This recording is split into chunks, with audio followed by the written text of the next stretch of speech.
plays at St. Thomas. Yes, How sir. special is it to be here in the city Yeah. and he's playing his senior season?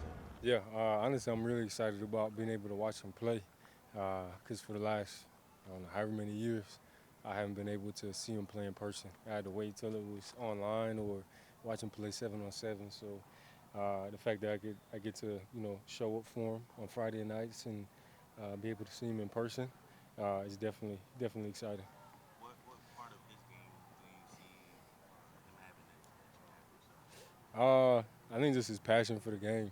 You know what I'm saying? He's always sending me clips of him working out or doing one-on-ones or just doing football drills and having me critique him and let him know, or he's asking me what he could do better. So he just has a passion for the game, but also a passion to play it at a high level. So I think that's something that we both have in common.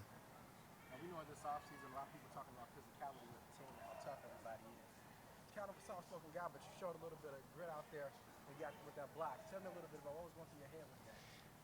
I like physicality, but I like being smart at the same time. I like taking care of my teammates because practice could be 10 times more violent than what it is, but we have a long season.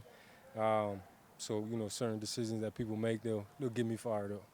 It's unfortunate, obviously, about Ashton Davis. Which of the young safeties Minkah has stood out to you, has impressed you last week? They've all done a good job. They're all out here trying to execute at a high level, communicate at a high level, be physical and fly to the ball. That's what makes a great safety, and I think that's what we emphasize in our room. Things you see about Elijah Campbell, he's been here for a while, very capable player, just what you see in him. Like you say, he's a guy that's been in the system. He knows it at a high level. There's times where he's helping me, making sure I'm in the right spot and communicating with me.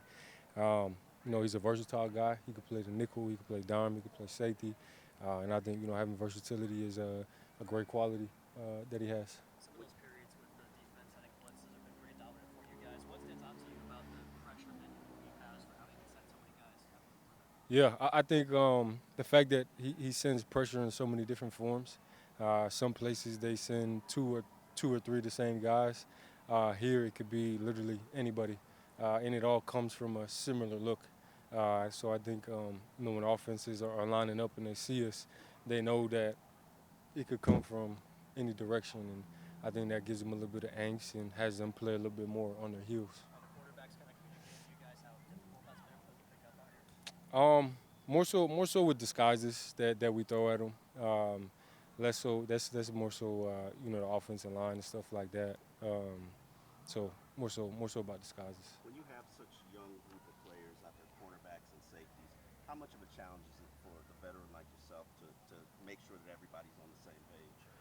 Um, I mean, whether we had young guys or old vets out there, I think communication, playing on the string, being on the same page is something that's crucial. Me just getting here, I think that's like the main thing that I'm harping on for myself. You know what I'm saying? Making sure I'm on the same page as the safety opposite from me, the corner on my side, the nickel on my side, the backer on my side, and I'm overemphasizing. Like when I say something, I need confirmation that whether it's a hip tap, a helmet tap, or a thumbs up.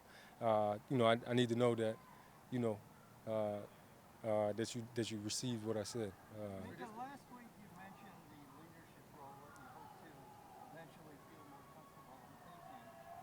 How's that process coming along? How long do you think it will take before you can take ownership of the secondary? I mean, I feel like as a secondary, I feel like as soon as I step on the field, that's kind of why I was brought here. You know what I'm saying?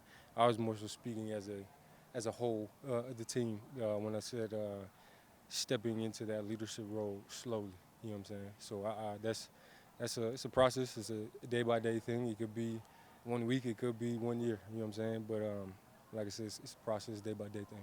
Minkah, a lot of times in practice, we'll see you, we see you with the edge rushers during the special teams. Yeah. We see you doing other stuff to stay busy, sharpen your skills.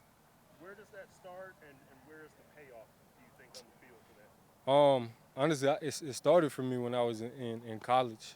Because in college, I played every single position on the back end, including linebacker, sometimes, and that involves setting or taking on a guard or a tackle in the box.